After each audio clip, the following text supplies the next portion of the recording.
afternoon, good day, and good morning, depending upon where you are on the planet. Welcome. My name is Valerie Hunt, and you are in the right place if you're here to be in conversation and community with us around the topic of, is there a place for human rights in U.S. housing policy?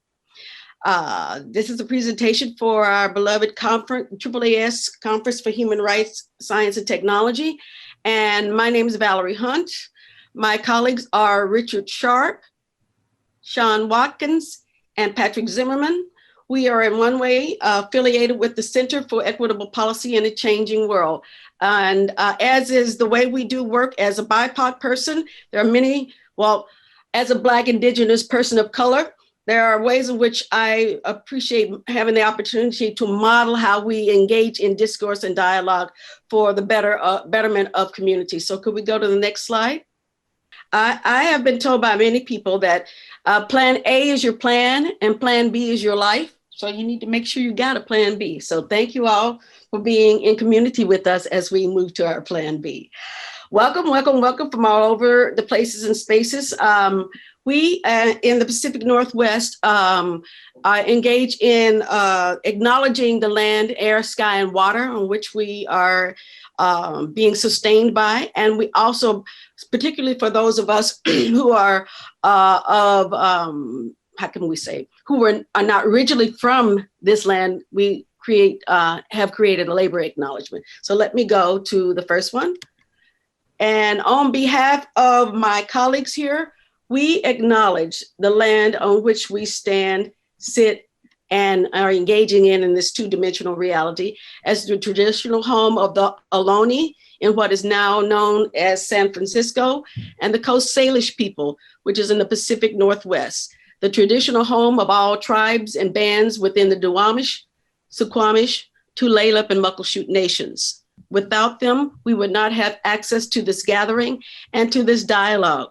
We ask that we take this opportunity to thank the original caretakers of all the lands that all of you all are on, who are still here and may even be here on this call and in this workshop. And as a call to action, anyone who is willing and able, if you could, and if you do know, please put the space of where you're in our chat box, the land where you're standing and who are the caretakers of that land, so we can know who all is in the room. We really appreciate that, if you're willing and able. Now I'm moving on to the labor acknowledgement, which was created by one of my colleagues at Bellevue College here in Bellevue, Washington, named Carol Shibara. We also pause to recognize and acknowledge the labor upon which our country, state, and educational institution are built. We remember that our country is built on the labor of enslaved people who were kidnapped and brought to the United States, or what we now call the United States, from the African continent, and recognize the continued contribution of their survivors. We also acknowledge all immigrant labor, including voluntary, involuntary, trafficked, forced, and undocumented peoples. And those of us who are in the immigration policy community, we don't use the word undocumented. We use unauthorized, or people who have irregular citizenship status, who contributed to the building of this country and continue to serve within our labor force. We acknowledge all unpaid caregiving labor. Finally, we acknowledge that our educational institutions rely on hourly, student, contingent, and unpaid labor, and we recognize those contributions. Thank you all for allowing for us to welcome in the way in which we believe we should honor any of our engagements here in the planet. So who we are and what we're about.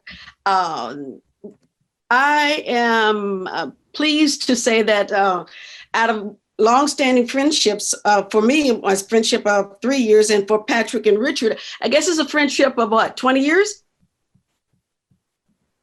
We'll get there. Yeah, 15. 15 years. And Sean and I have a relationship of 7 years.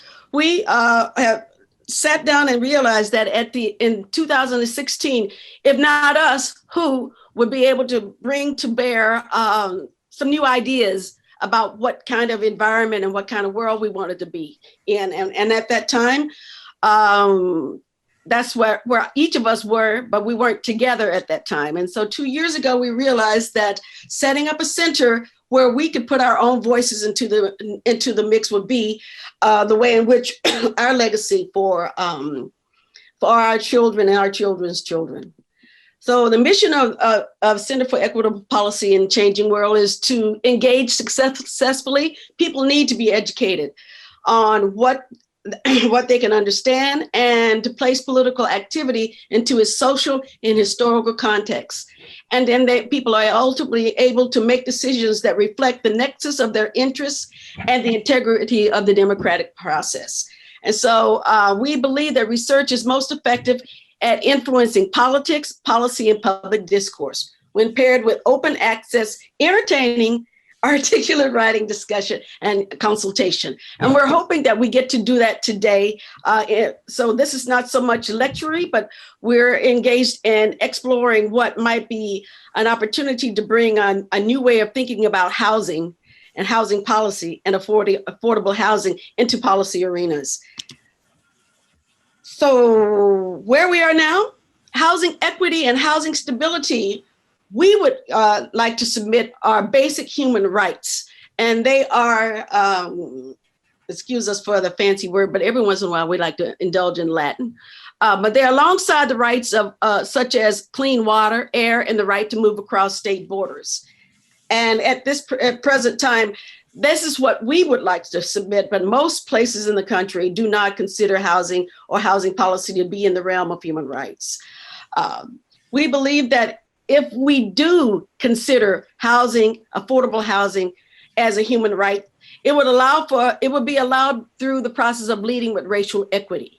And what we mean by leading with racial equity, and not just equity, is that equality is not is an unfounded and misguided notion about how we can rectify by disrupting, dismantling, and then having reconciliation around hundreds of years of structural inequality through income inequality and racism, institutional racism. If we lead with racial equity, we adhere to the notion that housing as a human right will be a deep core value, not a tertiary value or a secondary value, and that affordable housing for all is aspirational. And not only aspirational, but if we bring these three together, that we can consider what policies work now and which ones need to be not just dismantled, but discarded altogether.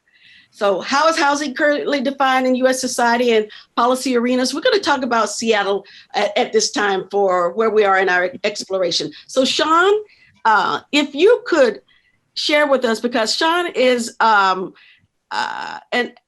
Sean has many talents, but one of the primary talents he has is that he's been a strong proponent and advocate, community advocate around the issues of affordable housing when it comes to the nexus of those who find themselves chronically homeless or homeless due to, let's say, economic downshifts in the economy. So Sean, could we have you to give us a few words about how housing is currently defined in the US and in Seattle, and also some general demographics about Seattle? Certainly, thank you, Dr. Hunt. So as Dr. Hunt said in the introduction, I've been involved in homeless services and affordable housing services in Seattle and King County for about the last 5 years. And I do apologize, my 2-year-old is home with me as we all navigate COVID-19 and working from home. So if there's some background noise, I do apologize in advance. And so what we have found to be true in the city of Seattle specifically is that rents have been increasing exponentially for the last decade or so.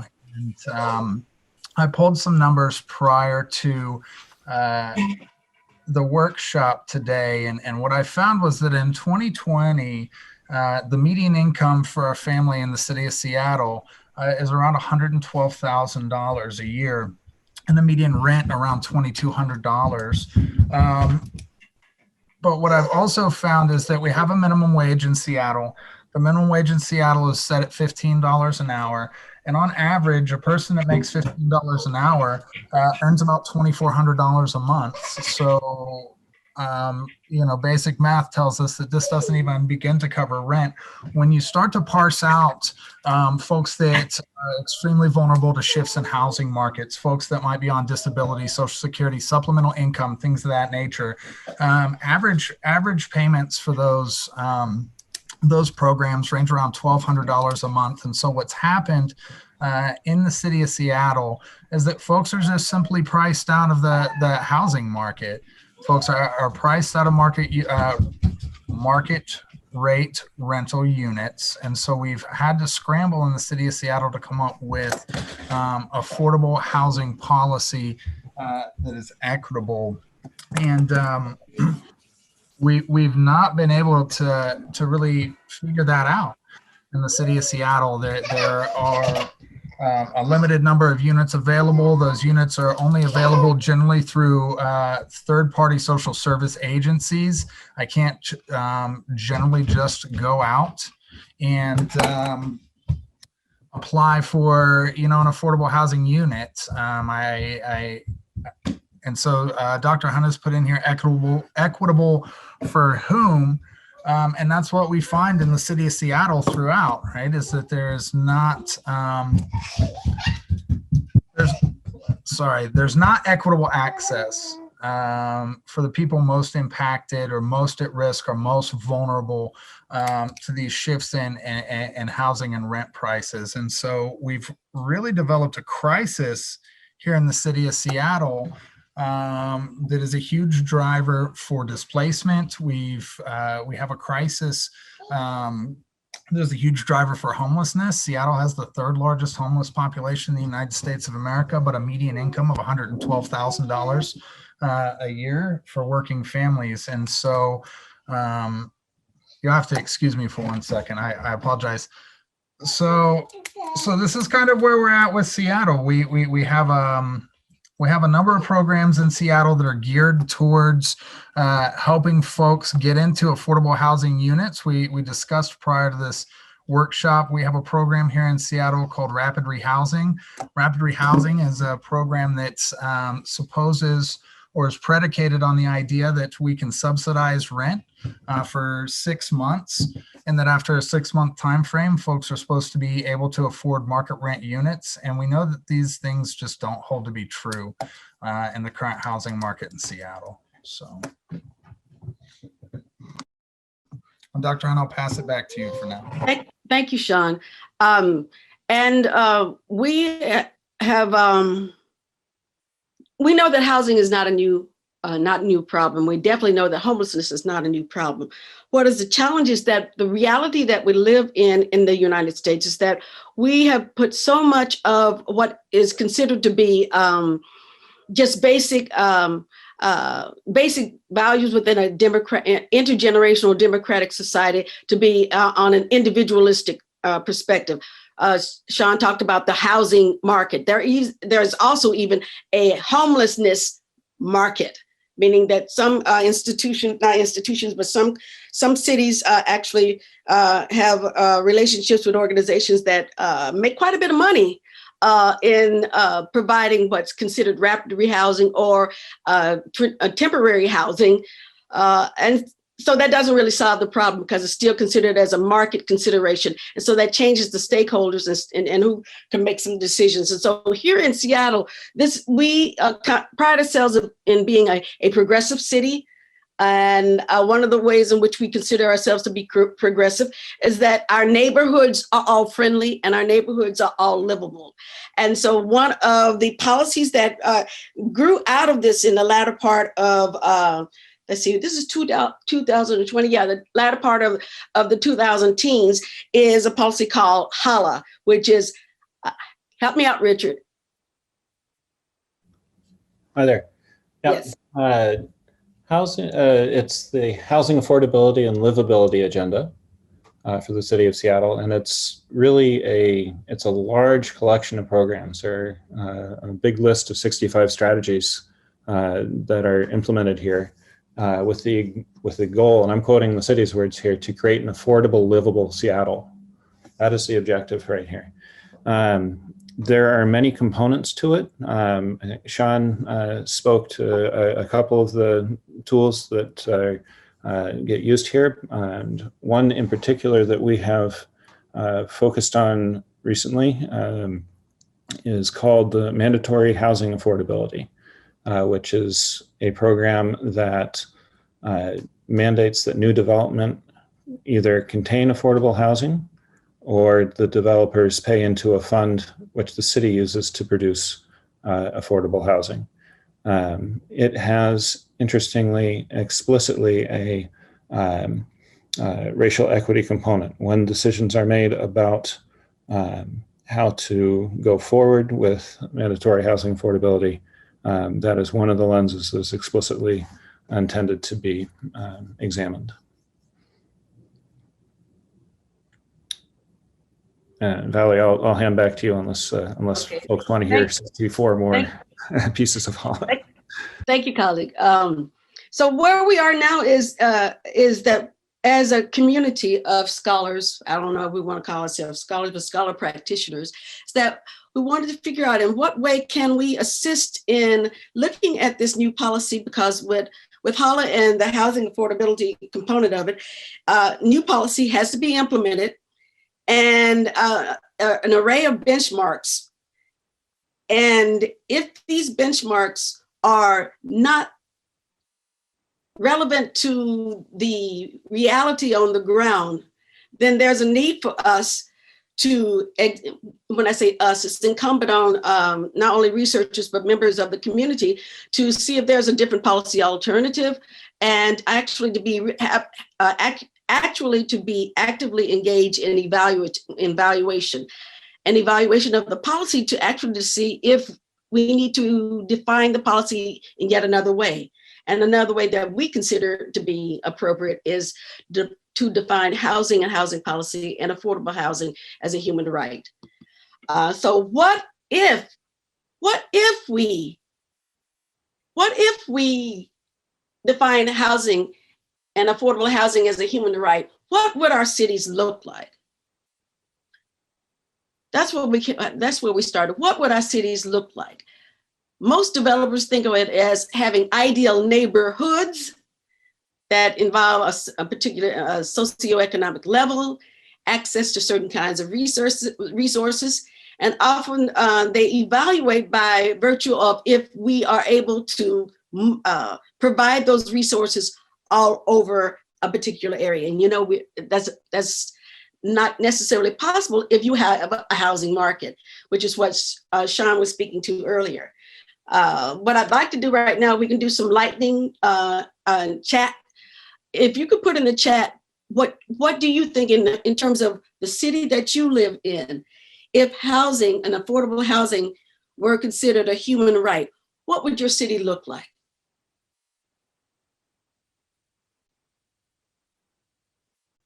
And Patrick, if you could see them in the chat, could you read them as folks put them in the chat?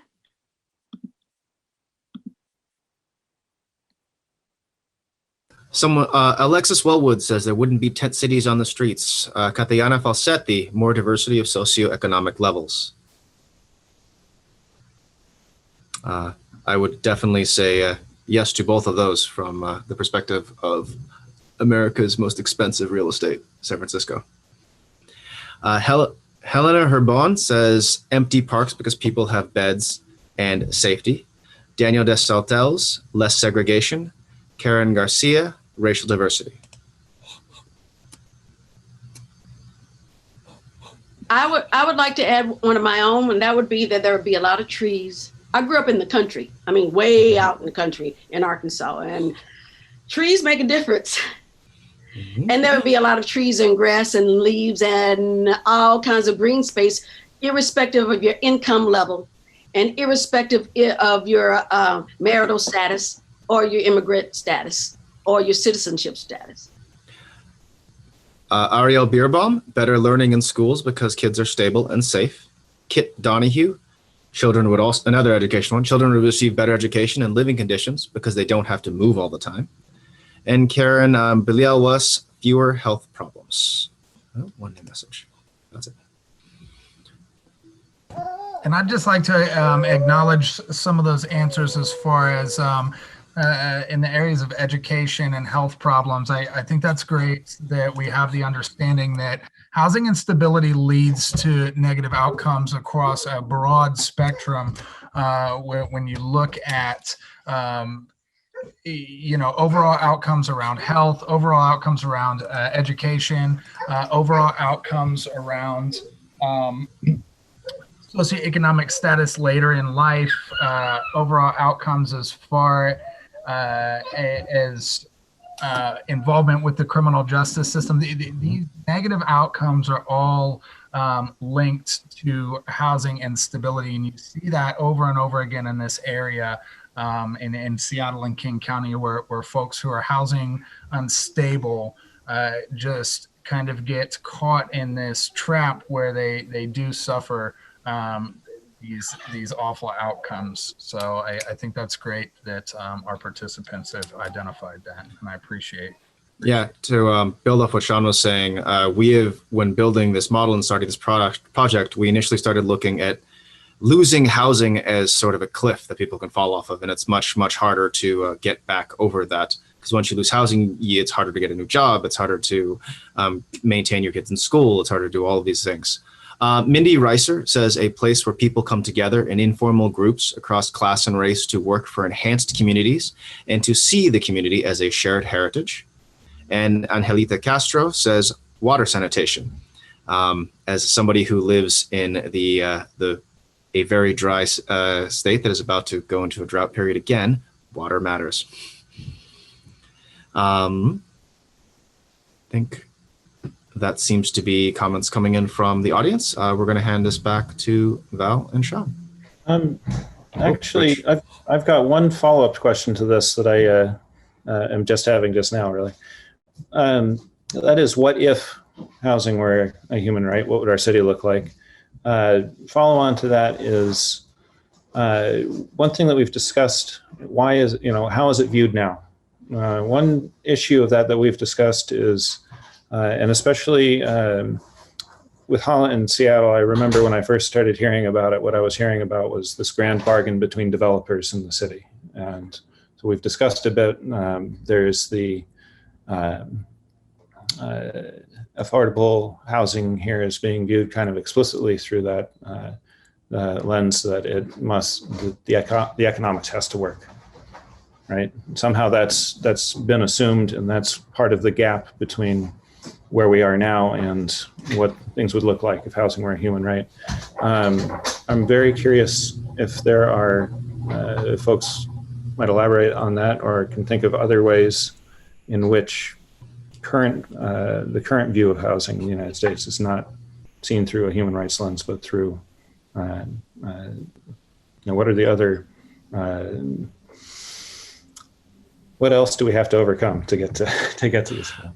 Rich, to clarify for our audience, what you mean by the economics is that it must be profitable for developers. HALA and MHA in particular is very, very focused on enticing developers to build this housing. So it is that's the audience. And what I'm asking is that it? Is that the only thing that we face? We can overcome that challenge? Do we suddenly have we addressed a lot of the things we'd like to see that we just written down? Or are there other challenges that we face? You're asking people to put that in the chat, right? Folks can put it in the chat, and also we can unmute, but it might be easier to put it in the chat than everyone can see it. We will have an opportunity for all of us to engage. It is very antithetical for me to be, in terms of my pedagogy and my work as a community activist, to be talking this much amongst a whole bunch of smart and dedicated folk.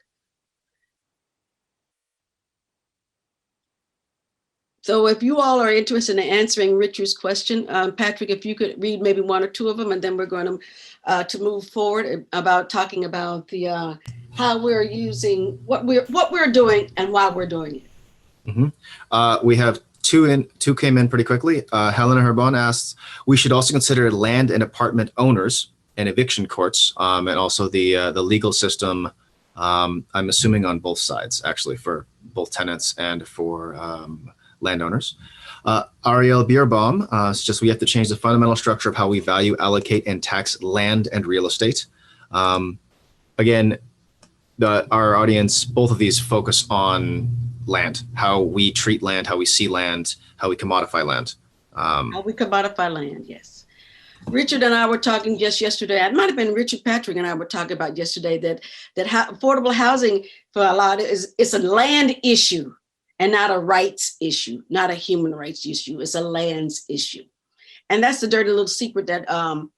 Well, am I being polemical, Patrick, or can I just say that it's not just really, say it? Okay. That is not talked about in policy circles, that this truly is about a land issue, and particularly here in the Pacific Northwest, a lot of us would say is a stolen land issue. And Karen Garcia has added in, possibly look at historical discriminatory practices that have placed millions of people at a disadvantage in the first place. Yes. Like people who have had a brush with the carceral system, it is extremely difficult for folks to get to rent, let alone be able to buy. And so, yes, in any kind of brush with the carceral system, if you are a person of color, not only do you find that that your enfranchisement has been taken from you for your life, meaning the right to vote, but your ability to find a roof over your head for yourself and your family.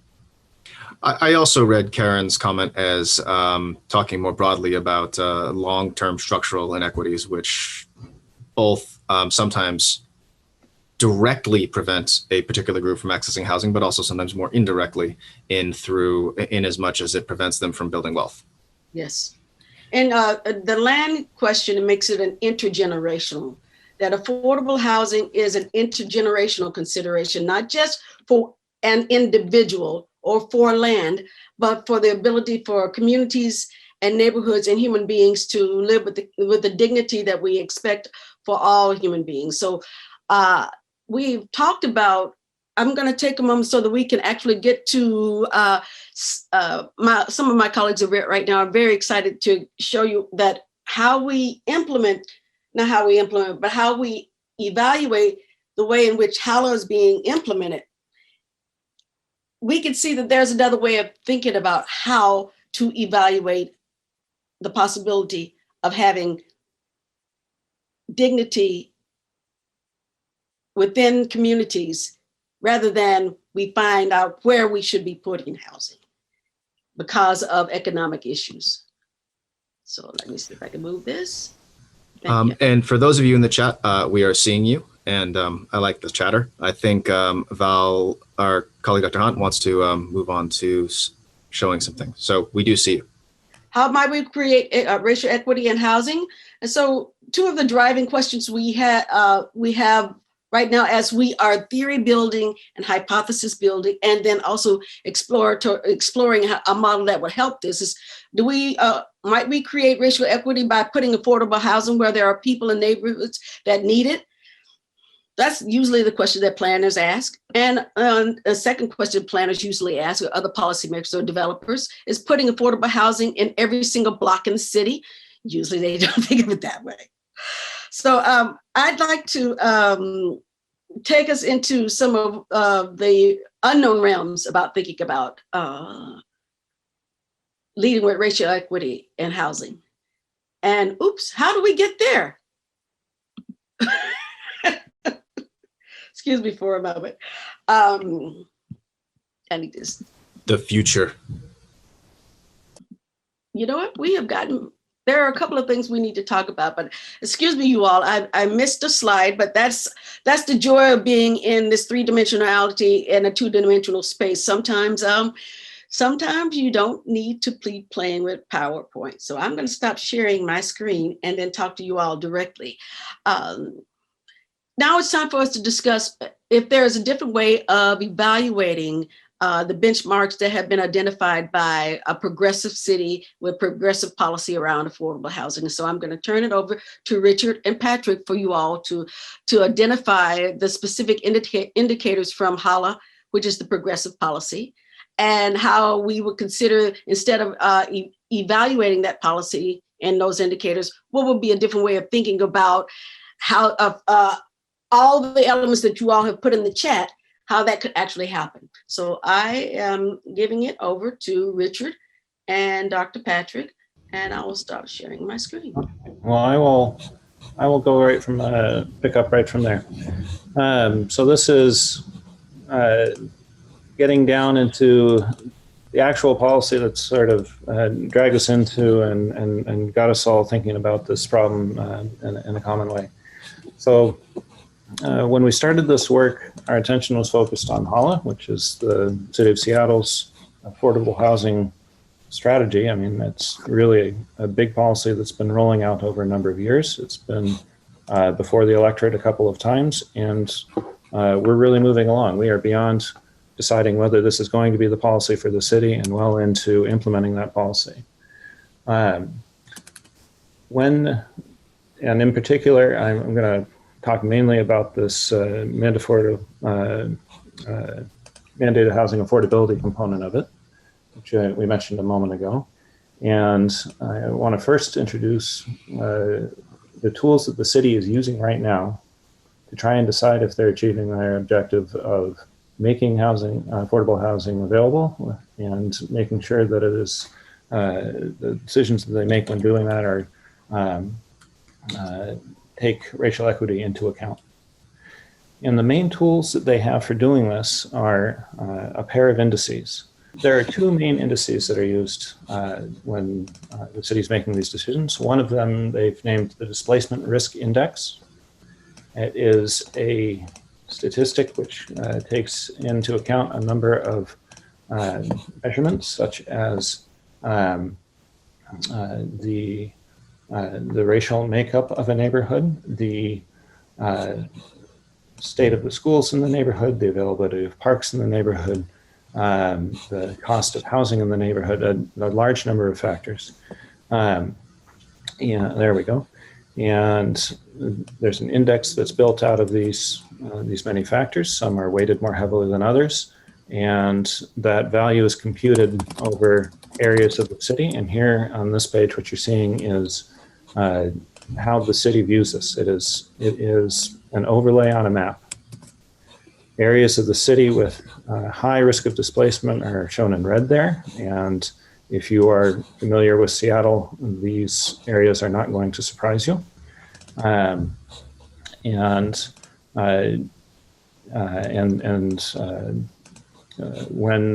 a policymaker is making decisions about how to implement MHA, this is one of the quantitative tools that person has available to them to make decisions about, such as what if I were to, I mentioned that part of MHA is developers pay into a fund, and then the city uses that fund to open and run affordable housing. That means the city is in the business of making the decision, where should this housing go? And this is one of those, one of the tools they have available to them.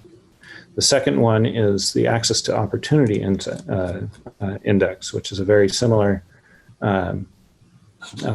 it's a very similar approach. It is a statistic that is computed at the neighborhood level and overlaid on a map. And it contains a number of features, a number of inputs that are, in truth, very similar to what I was just discussing. But it is the city's view of what is desirable in terms of opportunity here. This includes other things that I haven't mentioned already. The transportation network is taken into account here. How far are you from the light rail stations, for example, and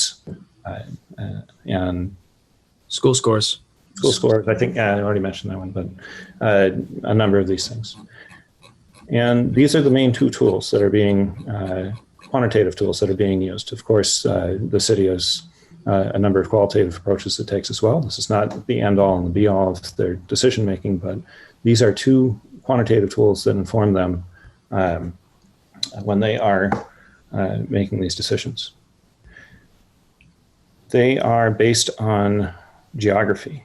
And when we have discussed racial equity, when we have discussed a number of the points that came up here, we talk about environmental justice, we talk about community and so forth. Those are all relationships between people and relationships between groups of people that we're talking about there. Statistic overlays on top of a map don't show that breakdown in the community that's underneath there. So we wanted to see if we could develop a model that does a better job of representing the human connections and presenting that to a policymaker as a potential tool and explicitly we're at this implementation evaluation stage of policymaking. And so it was thought of in that context.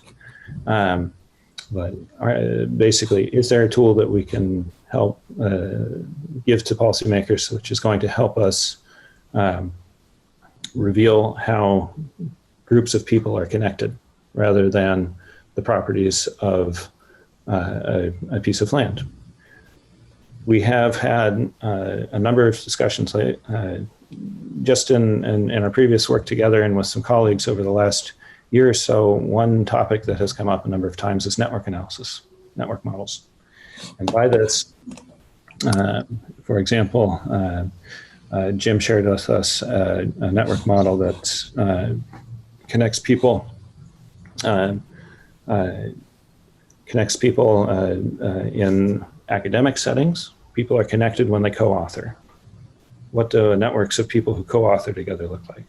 Another setting that we saw this in was, Patrick, you put together a political version of this. What do politicians who co-sponsor bills look like? What are the relationships between those people look like? And thirdly, I think we had similar work from Jim Wilkerson. He introduced us to what do pieces of legislation look like that share text.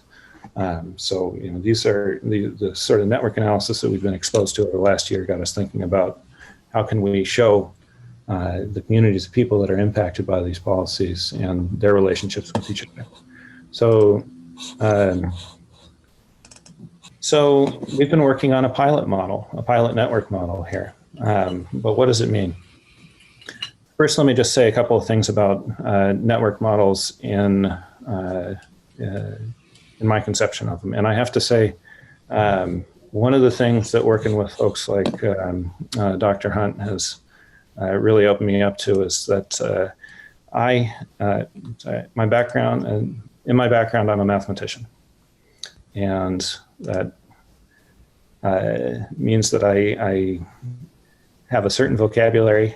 And one of the great advantages to working with folks like Dr. Hunt and Patrick here, who have backgrounds in quite distinct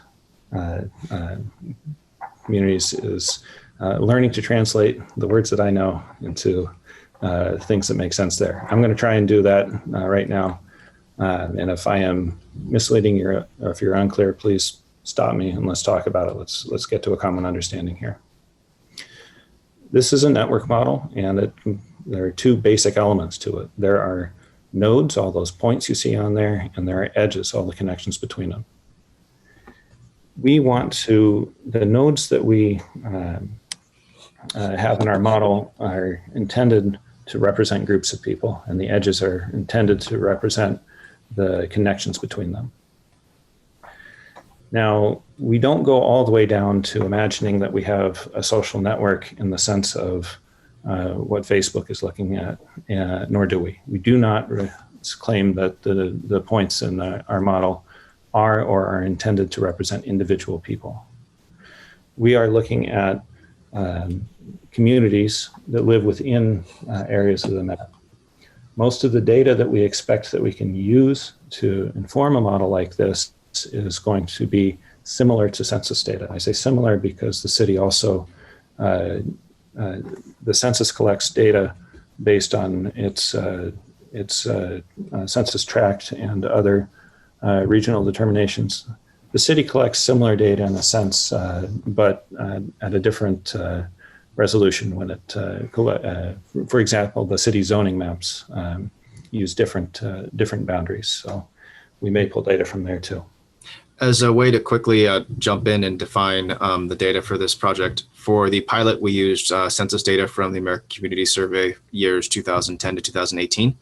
What you're looking at specifically here is 2018.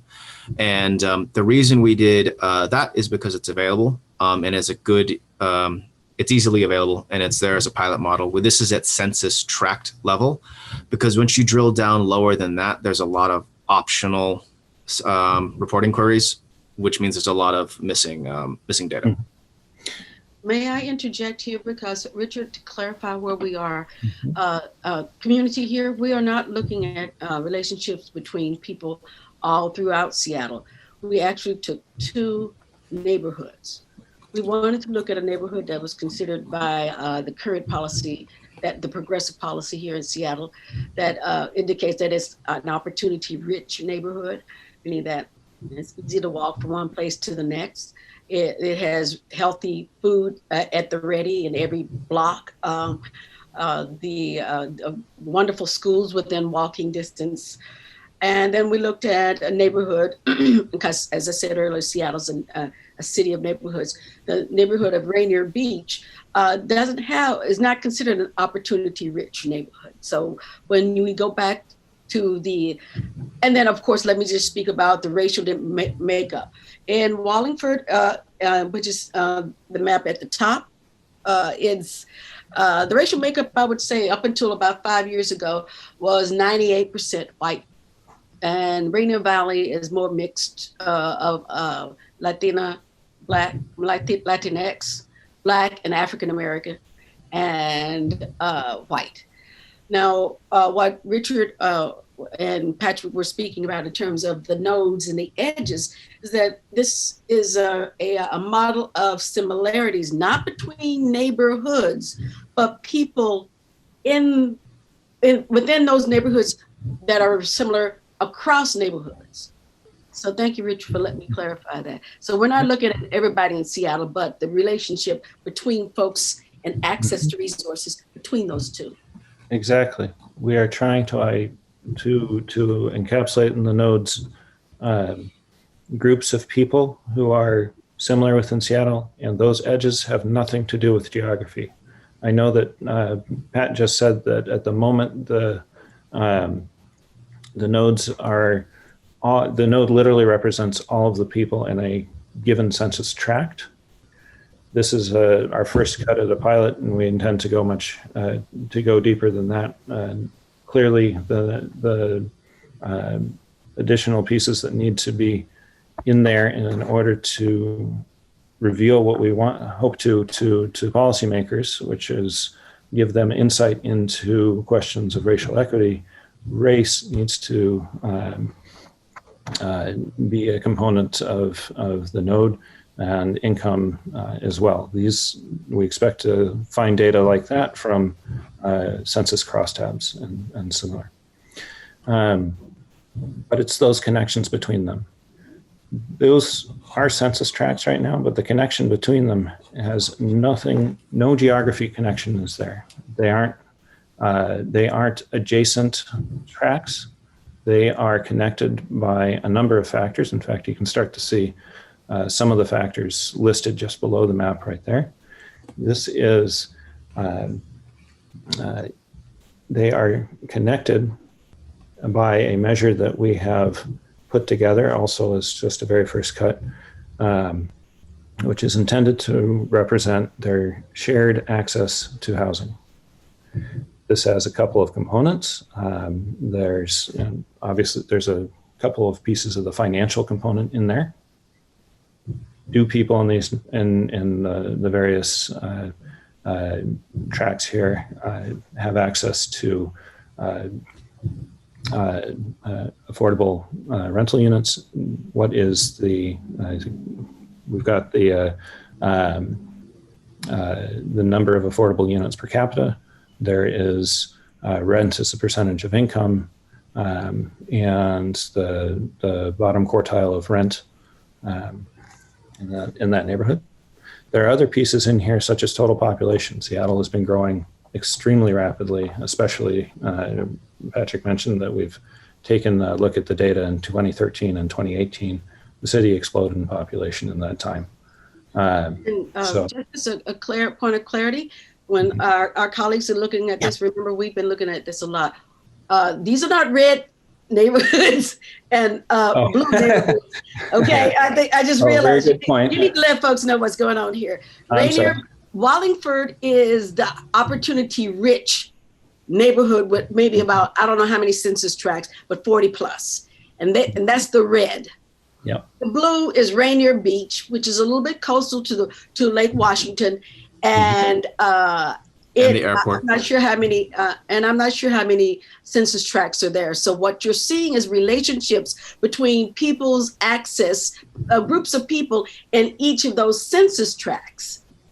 And so we were to look at, just pick any of them, Richard, and Richard and Patrick, just pick any one of them, speak to. 004900. Let's translate that to Allard. Yeah. So let's see. Let me back up just a sec. We defined the groups of people. We defined the strength of the relationships between them in terms of their shared access to affordable housing, or lack thereof. And the strength of the relationship between two of these groups depends on how similar the that access is between them. At that point, there you go. Just an objection. For those of us who have children or are children masquerading as adults, you know that oftentimes if you want to get to a good school, you might have to move your whole house, or your child has to be bused, or something that is less than ideal. But if access to fantastic schools or good schools for an opportunity, for members of an opportunity-rich neighborhood, and those who are part of I wouldn't call it opportunity poor, but resource poor neighborhood, if they have a similar access, then we really don't need to be looking at geography about how we can address affordable housing. And there's one more step here. So far, all I've talked about is what we think of as a node and what we think of as the strength of connections between nodes. How did we get to this visualization, and what are we doing with a visualization like this? At this point, you draw these points on a piece of paper and you draw lines between them. There we go. We've got nodes and we've got edges. What is it that I'm looking at here? So there are a number of algorithms out there that you can pull right off the shelf at this point for working with network models and coming up with visualizations that are intended to give us some insight, especially I'm going to say into the similar clusters of nodes. And in that case, translate to communities or groups of these groups of people that share similar properties. So nodes in this graph that are strongly connected because they share very similar access are drawn together by this algorithm. There's a desire to place these ones closer together. And ones that are more weakly connected generally push apart from each other. So what we are really looking for in something like this is to see, can we identify what is it that we can say about the clusters of nodes that we see in a visualization like this? The algorithm doesn't do anything except lay this out in a visual in a way that we can hopefully visually interpret. Right? It doesn't pretend to predict something that isn't there. It doesn't pretend to be an algorithm based on some sort of real physics. This is an algorithm that merely reorganizes these nodes in a visual presentation that can hopefully say something to us as people. And that's part of the trick that we've got going here. We've started simple like this with a pilot because we wanted to see if we could interpret the results. And we are starting to see almost exactly that right now. There are essentially two significant groups of nodes at the upper left and lower right. And there's essentially a mixed set in the middle. And while we didn't set out, and in fact, there's no data inside the model that has anything to do with the physical distance between these nodes. Nevertheless, we started out with two very distinct neighborhoods, and we get two very distinct groups of nodes here. And by and large, one of them represents more heavily the Wallingford neighborhood, and one of them represents more heavily the Rainier Beach neighborhood. That is, we think we're seeing the visual, after we created this visualization, the story that this is telling us is actually something that we know independently to be correct. We've seen it in the map below, and I'll hold off on the scatter plot for right now, Pat, but and that's your favorite one, but we've just said an awful lot. Fair. And it's time to pause and to let folks take it in. And I'll say, at this point, now that we've gotten a chance to put our hands on this data, to put it into this model framework, to create some of these visualizations and try and interpret them ourselves, we're just at the cusp of being like, okay, we think we understand how we can make something like this work. We think this might be a good idea. Now it's time to make it real. Now it's time to go to that deeper level and make this something that can hopefully be a tool for the policy analyst who's involved in either implementation or evaluation of these policies. Or maybe, Dr. Hunt had a very long list of the other components of the policy life cycle. So it is time to go in and make this thing richer. And this is, let's see if we can address questions, because I've been talking for a long time and introducing something that is potentially new, or maybe it's old hat.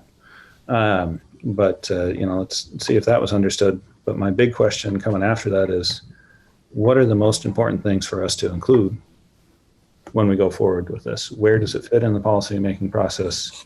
What is the most accurate way to define those groups of people and the connections between them, the shared access, the strength of the shared access between them, so that we can hopefully produce a useful quantitative tool that really reveals something that the map indices that the city is currently using does not, which is what's the relationships between people. So I'm going to pause right there. And all right, let me have it. I'm waiting for the torrent. What was that was just said? But are there questions from folks? What can we do to help understand if there's more to talk about there? And if I magically said everything and communicated those ideas clearly, let's jump right on into the meat of the problem here. What needs to be in place in a model like this to make it a useful tool for pursuing these goals? One thing to build on what Rich just said is that we do have some known things that we would like to put in this model that won't appear in census data. For example, environmental risk, meaning from pollution or industrial waste or climate change. Seattle sea level rise is an issue, particularly along the Duwamish River, so that's a known one.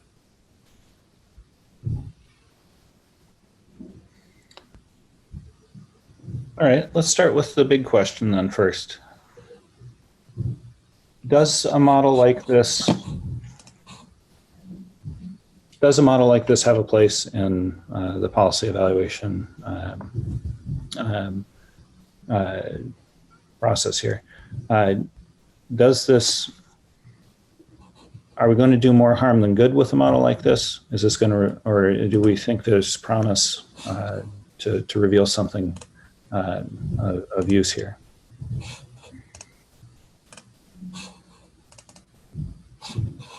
And people were not afraid of silence. So, panelists, let's just allow folks to get their brains around things. Yeah. So, as Dr. Hunt mentioned, we're not afraid of science. I am thrilled if people are actively thinking about this and trying to get wrapped around it. On the other hand, if you are ready to move on, please send up a signal or flare. I'll leave it be unless folks think it's time to move on. I was just going through each aspect, visual aspects. I don't like the nodes. Like the nodes confuse me. The network, but I like the mapping data. I think that's if you're going to have something first, I would have that Yep. As the first thing that you get introduced to. Yeah, we definitely thought of it as a supplementary way of looking at information rather than necessarily replacing maps. Obviously, seeing as how they're all on the same screen. Right, it's the first thing on your website, and it just kind of scares me. No, understood. Yeah, that makes sense. Yeah, and I would just move things around, but I think it's good. Are you looking at people that leave the area too, or just within? We are looking at potentially doing a longitudinal study on particularly using qualitative data and look at basically following people as they move around the area and as they leave the area. Looking just at the ACS data, you can't follow a single person from point A to point B. You can see in migration and out migration to a given census tract, but you don't necessarily know where they go inside the state of Washington. You can track somebody coming from another state or coming from another country. But say if somebody moves to the suburbs, you don't know. Or if somebody moves to Spokane, why the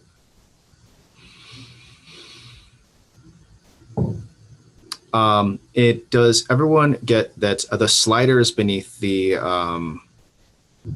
idea behind the sliders is that they will be a tool for people to be able to play with the weights of the inputs.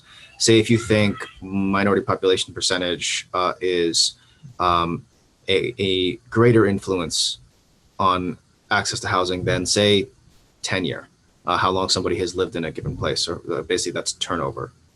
Then you should be able to do it. That's a good point. We didn't get very explicit about how the inputs to our model are selected, how they're related to each other, how they're related to access to housing. And in part, that's a bit intentional. The particular choice of inputs, the relative importance of the inputs, the style of the relationship between the input and what we deem as access, meaning that if the lowest quartile of rent is high versus low, is that increase, or when I say style, I mean, does increasing rent, does that increase this access, or does that decrease access, right? We wanted to put our hands on the model in order to get some feel for how it might work. So we had necessarily to make some choices about what to include and how to include them. But we're very much looking to find out, exploring exactly what needs to be in there and what shouldn't be. And the relative strengths between them is a big part of the task ahead. So definitely. May I speak to this a little bit? That it's not only about the model itself and what you go into it, but we want to see if it is appropriate, if and when it is appropriate to evaluate the implementation of current policies, so that we can see if there is a space for redefining the policy problem in such a way that we can then address the overall problem. For example, and And what we mean by redefining is that redefining affordable housing as a human right rather than a transactional or market consideration. An example of that would be at one time in this country, we considered that education or public education should only be the right of citizens. And the Supreme Court case, Plyler v. Doe, and Sean, could you put that in the chat box? But Plyler v. Doe was brought as a court case that resulted from in the state of Texas.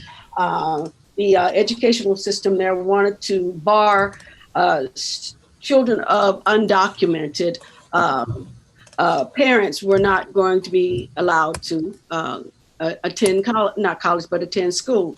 And so when we look at the decision, it is that education in a democracy should be a right for all, at least pre-K to 12. To 12th grade. And so irrespective of your citizenship status. So what we found is that in this case, it's a redefining of the problem of education, or redefining what the role of education in society. A second one would be around smoking and healthcare. For years, smoking was considered an individual private problem, not a social problem, and definitely not a public health problem. And so there were never any policies that addressed the negative outcomes of smoking. But when a state's attorneys general in about 1995 and 1996 began redefining smoking as a public health problem, then the court cases were brought to court where we eventually saw that big tobacco, which is called in the United States, were sued and successfully sued for being the perpetrators against public health. So what we're trying to figure out is now, if we wanted to redefine what instruments would be appropriate for evaluating the current policies, and then also from that, how would we be able to tailor new policies for change? So I see Alexis has her hand up. Thank you, Alexis. Yeah, thank you guys. So first, let me just apologize. My internet's kind of unstable, so if I cut out or if I just missed these questions already being answered. So kind of looking at the network graph, and I'm kind of wondering about the question of, whether this might be useful for setting policy. And so it occurred to me to wonder, well, if we did have perfect equity in housing, like what would the graph look like? Would it be one big old cluster? And then, and if that's so, then could we imagine evaluating the efficacy or the impact of different kinds of changes? Like, so for example, yes. I don't know how the sliders work, but so if it was like, well, suppose we thought if we affect some kind of regulation on this parameter in this way, would we be able to see how that would hypothetically affect the model? Then we can implement the policy, check whether it did, yada, yada. Like, how are you thinking about Yes, that is exactly what we are. Our goal is actually to produce something along those lines. Right now, the sliders don't work. They're just there as dummies, but a perfectly equitable model would show nodes evenly spaced from each other. So it would either look like a single ball, or if you blew it up, you can expand the scale and it would look like a circle or kind of a mesh. I would beg to say that it might look like that eventually, because this will be an intergenerational change. Even if let's think about 9/11. Before 9/11, we did not have the kinds of policies that about safety